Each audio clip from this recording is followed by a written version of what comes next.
Ce soir, les nouveaux variants mèneront-ils le Québec vers une troisième vague de la COVID? On pose la question à la docteure Nathalie Granvaux. Le français au travail, Québec s'apprête à agir. Carl Blackburn nous parle des attentes du Conseil du patronat du Québec. Et avec notre panel d'observateurs, on revient sur le dépôt du projet de loi sur le contrôle des armes à feu.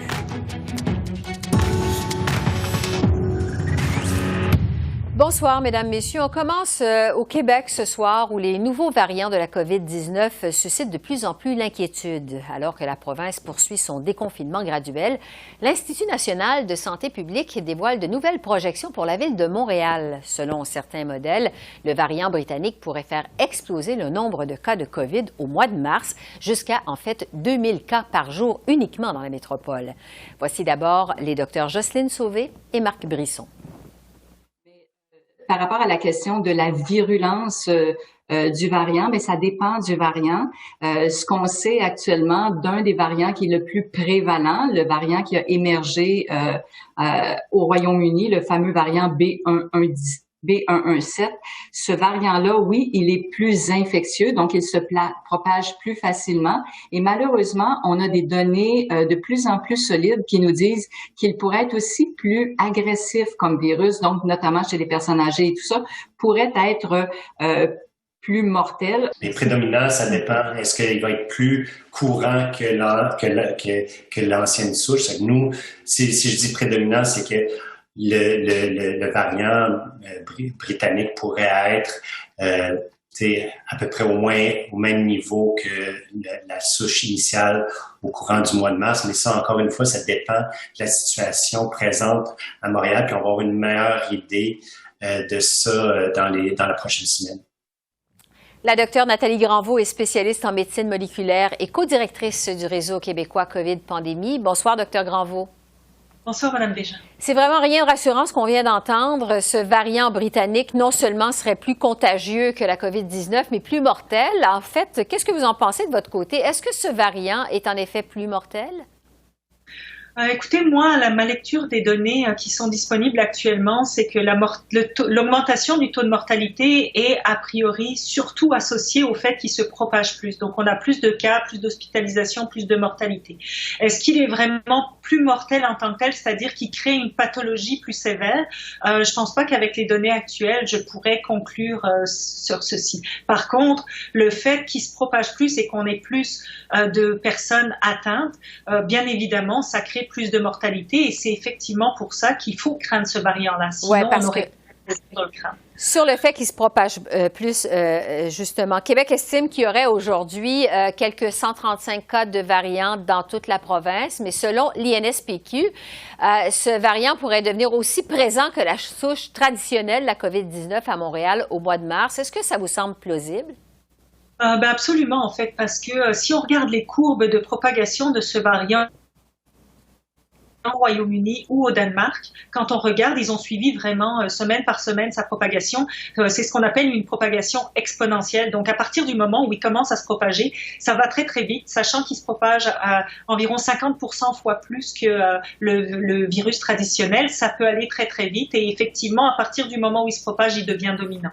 Oui. C'est certain. Parce que selon l'INSPQ, il pourrait y avoir jusqu'à 2000 cas de COVID par jour seulement à Montréal d'ici le mois de mars avec ce variant. Est-ce que ça vous semble également crédible?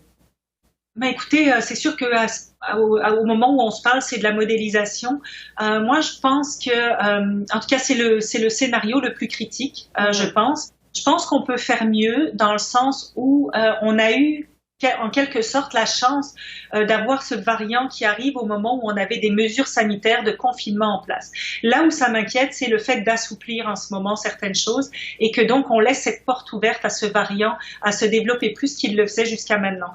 Donc c'est un scénario un peu pessimiste, mais je pense que ce que je disais, c'est que ça serait un peu naïf de penser que ça va pas arriver, mais j'aimerais ça pouvoir penser qu'on va être capable de le contrôler en gardant nos mesures sanitaires au point où elles sont. Oui, parce que cette crainte sur les variants britanniques, ça nous arrive au moment, comme vous dites, où le Québec poursuit son déconfinement partiel, assouplit certaines restrictions, alors que, comme on le sait, la semaine de relâche se pointe à l'horizon au Québec. Est-ce que le Québec est en train de jouer avec le feu actuellement?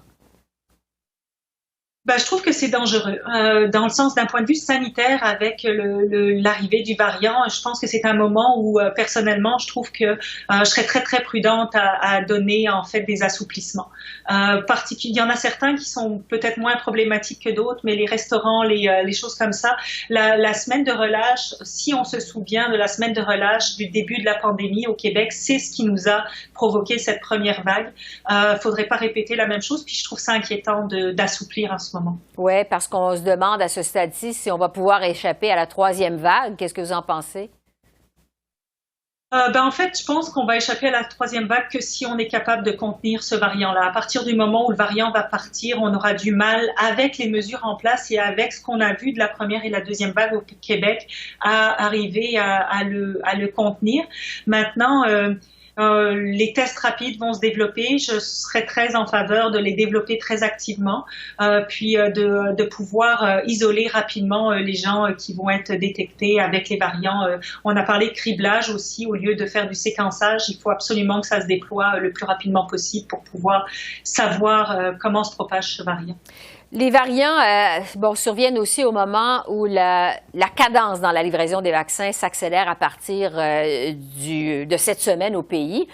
Il semble que les vaccins sont efficaces contre les variants. Est-ce que c'est rassurant? Est-ce que les vaccins qui vont être administrés à temps? En fait, on peut se demander si les vaccins vont être administrés à temps pour bloquer la prolifération des cas de COVID. Qu'est-ce que vous en pensez? Absolument. En fait, on est vraiment dans une course contre la montre entre la livraison des vaccins et le développement du variant. Donc, plus on va vacciner rapidement, et effectivement, comme vous le dites, les vaccins, que ce soit celui de Pfizer ou de Moderna, sont efficaces contre le variant d'origine du Royaume-Uni. Et donc, ça, c'est la première chose rassurante. Et il faut en fait accélérer cette vaccination pour protéger les personnes vulnérables, en particulier d'une infection par ce variant-là. Et ensuite de ça, accélérer. Bon, c'est quand même une très bonne nouvelle que l'arrivée des doses reprenne à une cadence un peu plus accélérée que ce qu'on a vu les dernières semaines. Oui, on va se laisser sur cette note positive. C'est vraiment, comme vous dites, une course contre la montre. Docteur Nathalie Ranvaux, merci beaucoup. Merci à vous. Bonne soirée. Au revoir. Tout indique qu'Ottawa va déposer dans les prochains jours son très attendu livre blanc sur la modernisation de la loi sur les langues officielles. On sait que la ministre Mélanie Joly travaille sur ce document depuis plusieurs mois maintenant. Déjà, des détails ont commencé à filtrer. Selon certains médias, Ottawa garantira le droit de travailler en français dans les entreprises de juridiction fédérale qui comptent 50 employés ou plus, et ça autant pour les entreprises du Québec que celles situées dans les régions à forte densité francophone ailleurs au pays. Ce livre blanc précédera le dépôt formel d'un projet de loi pour renforcer la loi sur les langues officielles au pays, ce qui a d'ailleurs alimenté les échanges aux communes cet après-midi.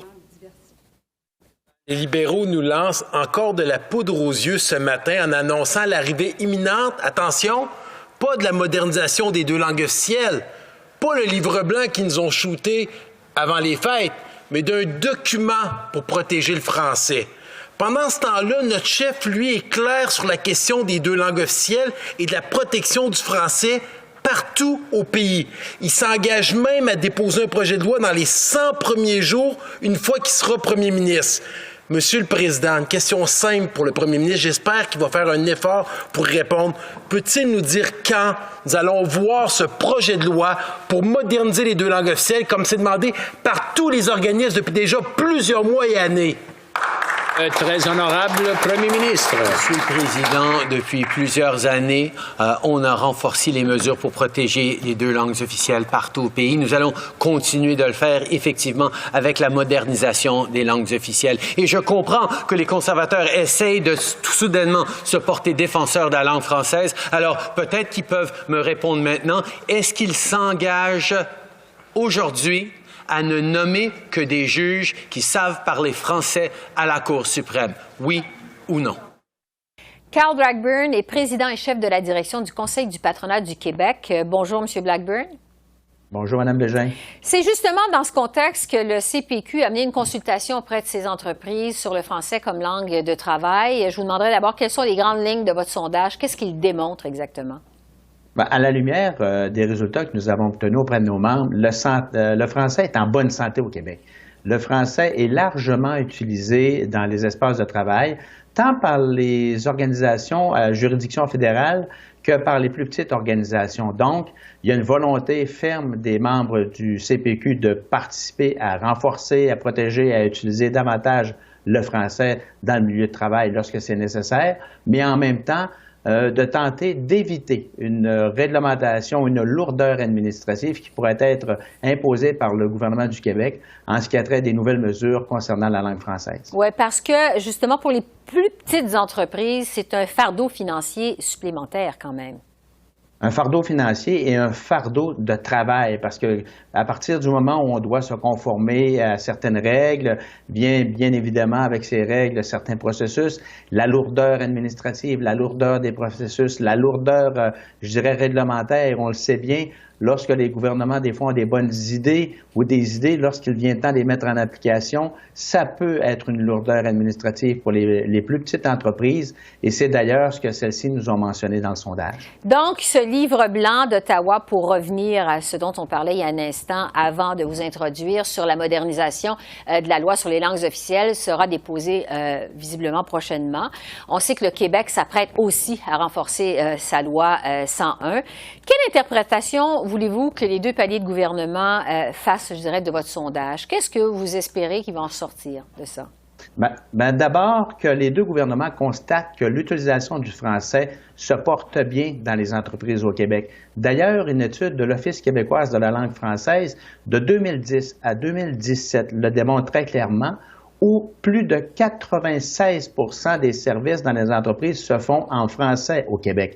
Donc, un 4 % c'est quand même marginal. Et dans ce sens, tenter d'éviter un conflit linguistique qui souvent a lieu au Québec, tenter d'éviter ce conflit linguistique tout en étant capable et avoir la flexibilité de la part des gouvernements de supporter avec des moyens non compliqués les entreprises pour les accompagner dans l'amélioration, si on veut, de l'utilisation du français dans leur entreprise. Alors, je pense que c'est un élément qui est extrêmement important. Et l'autre élément très important, selon nous, est les résultats sur la piètre qualité du français parlé et écrit au Québec.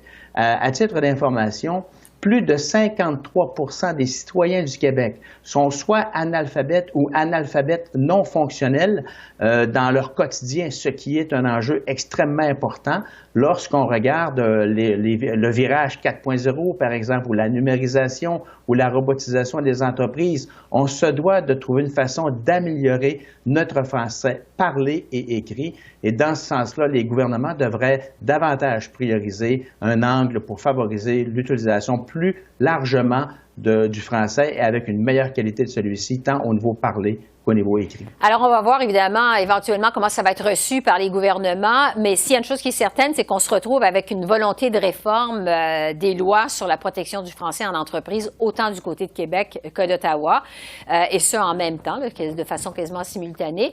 Est-ce que, selon vous, il y a une possibilité que les deux paliers de gouvernement s'entendent, même agissent, je dirais, de façon complémentaire dans ce dossier-là? On le souhaite ardemment.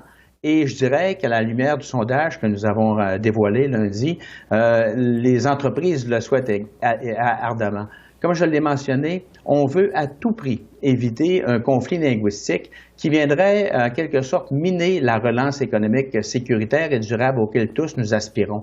Et dans ce sens-là, je pense que les données de notre sondage viennent démontrer que le français n'est pas en danger au Québec ni dans les entreprises. Au contraire, il est largement utilisé.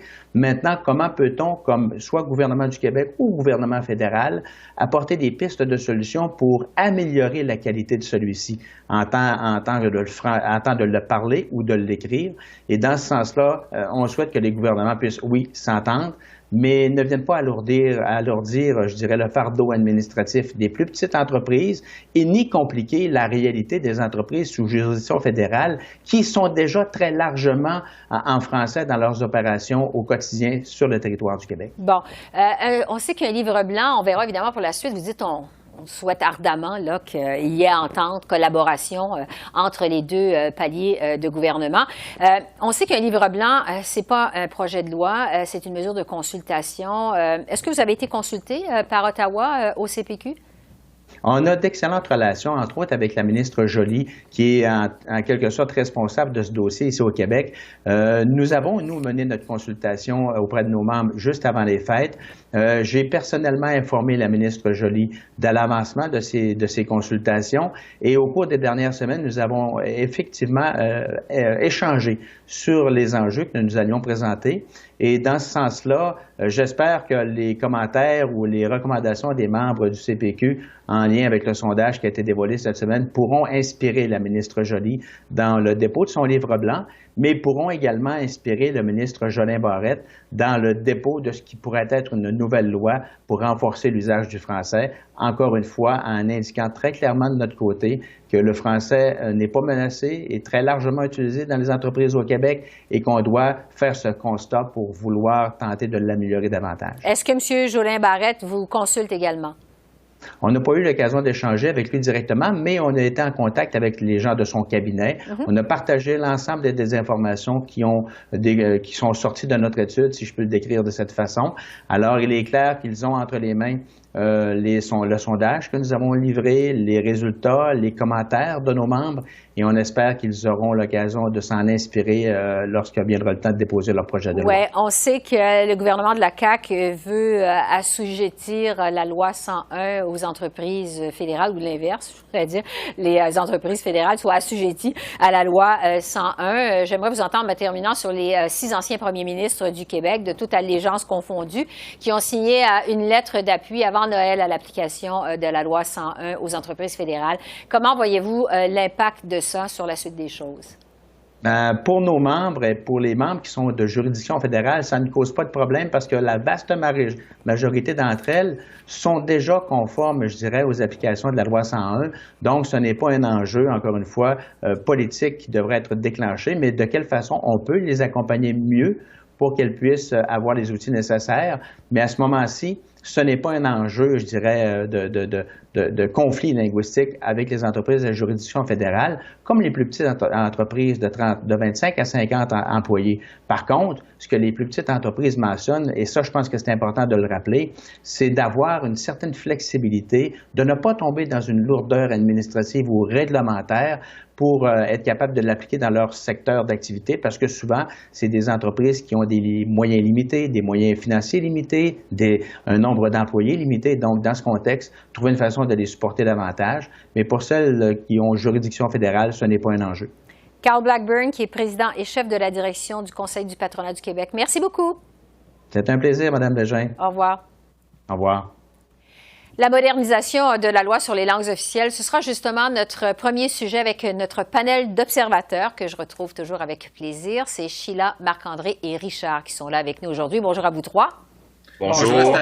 Sheila, d'abord, donc la ministre Mélanie Joly va, semble-t-il, déposer son fameux livre blanc sous peu. À quoi vous vous attendez pour la suite des choses une fois que ce livre blanc va être déposé? Mais je pense que ce qui est important, c'est qu'on jette un coup d'œil sur la situation, surtout pour les francophones à l'extérieur du Québec, parce que ça fait déjà plus de 20 ans qu'ils commencent à avoir accès à l'éducation complète, leur propre conseil scolaire et autres. Mais avec l'influence de la globalisation, où l'anglais comme langue est vraiment considéré comme partout, là, il y a beaucoup de stress. Et je pense que c'est ça qu'elle va adresser dans ses remarques. Marc-André, le chef conservateur, M. O'Toole, a déjà mis la table en publiant une lettre ouverte aujourd'hui dans les journaux qui critique déjà le livre blanc, parle d'un écran de fumée électoral. Bon, on a entendu le député Alain Reyes cet après-midi aux communes qui avait des propos un peu en ce sens. Qu'est-ce qu'on doit en penser pour la suite des choses? Bien, c'est intéressant de voir M. O'Toole déjà de jeter les bases. On voit que les conservateurs en font déjà un enjeu très important. Ils l'ont bien fait l'automne dernier. Je pense que tout le monde a hâte de voir ce qui va être dans le livre blanc. Malheureusement, un livre blanc n'est pas une législation, n'est pas un projet de loi. Personnellement, lorsque j'étais chef de cabinet de M. Scheer à Ottawa, à l'automne 2018, dans la tourmente des coupures dans les services francophones en Ontario, j'avais assisté à une rencontre avec M. Trudeau, avec Mme Joly, avec l'ensemble des chefs fédéraux de l'ensemble de tous les partis. Et c'est les mêmes propos qu'on peut lire ce matin dans différents médias que Mme Joly va arriver de l'avant. Donc, ça fait déjà plusieurs mois, plusieurs années qu'on attend ça. Donc, j'espère que ce qu'on va voir dans les prochains jours va se concrétiser. On sait qu'il y a des enjeux importants au niveau de la protection du français dans certaines grandes villes, autant au Québec qu'à l'extérieur du Québec. Donc, je pense que c'est le temps que le gouvernement fédéral passe à l'action. Oui, et on va voir évidemment dans les prochains jours. On devrait voir comment ça va se concrétiser tout ça. Richard, en fait, il y a une chose qui est certaine, c'est autant à Ottawa qu'à Québec, on veut moderniser la loi sur la protection du français. Est-ce que c'est un bon exemple de collaboration entre Québec et Ottawa? Bon, écoutez, on va prendre les choses telles qu'elles sont. Québec, présentement, a un discours qui ressemble beaucoup à celui du Bloc, puis on travaille en commun sur cette question-là. Mm-hmm. C'est le respect de la loi 101 sur le territoire québécois pour les entreprises fédérales. Et ça fait longtemps qu'on le demande. Quand j'étais député, on le demandait déjà il y a 10 ans. Ça s'est jamais concrétisé ni avec les conservateurs ni avec les libéraux.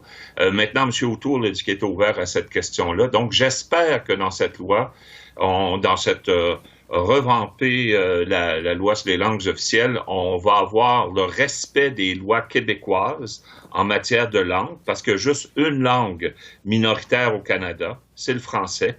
Et il ne faut pas se leurrer, on est quand même en Amérique du Nord. Pour ce qui est de nos amis acadiens et franco-canadiens, la question de l'assimilation est épouvantable et il va falloir qu'à un moment donné, on voit une réalité qui est bien réelle, c'est-à-dire que les gouvernements de toutes les provinces mettent l'épaule à la roue. Mais pensons Québec ici, là, et que déjà, si on avait le respect de la loi 101 sur le territoire québécois, ce serait une grande avancée. Sheila, pour conclure sur ce sujet de modernisation des lois sur les langues officielles, on sait qu'il y a 6 anciens premiers ministres du Québec, j'en le disais il y a un instant avec un autre invité, qui appuient donc la volonté de Québec d'assujettir la loi 101 aux entreprises fédérales. Quel impact ça pourrait avoir sur ce qui s'en vient, ce livre blanc? Comment vous voyez ça? Mais je pense que ce qui est important, c'est que si on dit que c'est la loi provinciale qui va en prendre préséance au Québec, les autres gouvernements vont demander la même chose et ce sera la disparition de la langue française à l'extérieur du Québec. Parce qu'il y a beaucoup de provinces qui ont été forcées à accepter un conseil scolaire grâce aux appuis de la Cour suprême, entre autres. Alors, il faut faire attention parce qu'un geste qui peut être très sage pour le Québec peut être très néfaste ailleurs. Et c'est pour ça que le gouvernement du Canada doit réfléchir sur tout l'ensemble du territoire pour protéger la langue. Les 2 langues, mais la langue française est en situation minoritaire partout. Oui. Donc, à suivre, évidemment, on verra ce que ça donne. Autre sujet sur lequel je veux vous entendre, c'est le projet de loi pour renforcer le contrôle des armes à feu qui a été déposé mardi aux communes. Le gouvernement Trudeau qui propose, entre autres, un programme de rachat des armes d'assaut, mais ça se fait sur une base volontaire, c'est pas obligatoire. Vraiment, c'est un projet de loi qui n'a pas fait l'unanimité. On a vu plusieurs critiques dès qu'il a été déposé. Le groupe Police se souvient, accuse notamment le gouvernement Trudeau de trahison. Là, je vais rester avec vous. Qu'est-ce que vous pensez de ça? Est-ce que ce sont des accusations qui sont trop fortes? Je pense que le fait que tout le monde n'est pas d'accord, ça veut dire qu'ils ont trouvé une balance. Parce que c'est sûr que c'est une question qui brise dans les situations rurales au Québec, autant qu'ailleurs. Il n'y a pas l'unanimité, mais le fait que les villes, comme par exemple la ville de Montréal, la ville de Toronto, ont le droit maintenant d'exiger des lois sur les armes à feu sur leur territoire, c'est déjà un pas en avant. Pour moi, j'aurais préféré qu'ils fassent le tout, mais je sais que dans la politique, de temps à autre, il faut faire des compromis. Ça, c'est un compromis qui reflète le rejet de cette politique par les communautés rurales. Marc-André, le groupe Police se souvient, avance aussi que c'est un cadeau pour les conservateurs, c'est ce qu'ils ont dit hier, parce qu'une fois élu, ce serait facile de le mettre, ce projet de loi-là, aux poubelles. Est-ce qu'un gouvernement conservateur se débarrasserait de ce programme de rachat d'armes d'assaut? Je pense pas nécessairement. Je pense que les conservateurs, on l'a vu dernièrement avec le projet de loi qu'ils ont déposé, C-238, dont les libéraux ont voté contre, voulaient imposer plus de peines sur les criminels, sur les armes, pour les armes illégaux, parce que c'est souvent là que le bas blesse, c'est que c'est les gens qui commettent l'irréparable, malheureusement, vont chercher des armes sur le marché illégal, et c'est ça qu'on essaie de contrôler. Donc, je pense que c'est simplement une philosophie un petit peu différente peut-être dans les conservateurs, du côté des conservateurs, d'essayer de cibler vraiment les criminels importants et ceux qui font fi des règles. Moi, ce que je trouve quand même assez difficile dans l'application, et on entendait M. Trudeau lors de la présentation du projet de loi de dire on va laisser beaucoup de réglementation aux villes. Je suis pas certain, on veut respecter le champ des compétences, qu'on donne plus de pouvoir aux villes. C'est sûr, les maires habituellement vont crier « youpi », mais là, est-ce que le maire d'une petite ville, par exemple, avec 20 000, 25 000 habitants, ou dans mon coin, au Sénégal-Saint-Jean, c'est Robert-Vert, c'est une ville de 10 000 habitants. Est-ce que le maire et l'équipe ont l'ensemble des ressources nécessaires, pour exemple, interdire les armes de poing, par exemple, dont on sait que ça prend quand même un certain encadrement, et on sait que tout ça va se résider encore au niveau du système pénal. Donc là, présentement, on va avoir une législation qui va s'appliquer dans certaines villes, dans d'autres non. Donc, je trouve que c'est un petit peu plus compliqué de gestion. On veut laisser de la latitude, mais je pense que plusieurs groupes, Esther, dont tu mentionnais tout à l'heure, aurait espéré que M. Trudeau soit plus tranché, plus clair et impose un peu un plan pan-canadien. Oui, on aurait souhaité que ça aille plus loin. Richard, il me semble qu'on a moins entendu le Bloc québécois réagir sur ce projet de loi. Est-ce qu'il va assez loin, selon le Bloc québécois? Non, c'est un diachylon sur une jambe de bois. Écoutez, là, il faut pas se leurrer. Les armes d'assaut, c'est pas une question de rural contre les villes, contre le urbain. Un arme d'assaut, là, un M16 là, qu'on utilise pour aller faire la guerre, ça n'a aucun sens que ce soit en circulation au Canada. Et la question que ce soit volontaire, le programme de rachat, c'est complètement ridicule. Et il faudrait être imposé. On impose ou on fait pas de loi, là. Mais il faut imposer, il faut faire une loi qui impose. La question des armes de poing, de laisser ça aux municipalités. Écoutez, là, le fédéral s'en lave les mains à ce moment-là. Qu'est-ce qu'il y en est de l'importation illégale des armes de poing? On ne peut pas demander à une municipalité d'aller faire la douane pour le Canada qui se laverait les mains de cette situation-là. Donc, c'est du pelletage par en avant, c'est de s'enlever la responsabilité devant des promesses depuis l'infâme journée qui s'est passée un certain 6 décembre, où les gens de la polyvalente aujourd'hui, polytechnique, ont raison de voir ça comme une trahison. C'est un diachylon sur une jambe de bois. On ne règle pas la question. On essaie tout simplement de l'épivarder et de la donner à d'autres, parce que le fédéral ne veut pas faire son travail. Alors, c'est tout le temps qu'on a aujourd'hui. C'est clair, les positions de tout le monde sur ce projet de loi sur le contrôle des armes à feu. Sheila, Marc-André, Richard, merci beaucoup. On se retrouve la semaine prochaine. C'est toujours un plaisir. Merci beaucoup. Merci, au revoir. Bonne fin de journée, au revoir. Alors voilà, c'est comme ça qu'on a vu l'essentiel de l'actualité de ce mercredi 17 février sur la colline parlementaire à Ottawa. Esther Bégin qui vous remercie d'être à l'antenne de CEPAC, la chaîne d'affaires publiques par câble. Je vous souhaite une excellente fin de soirée. Je vous dis à demain et surtout, prenez bien soin de vous. Au revoir.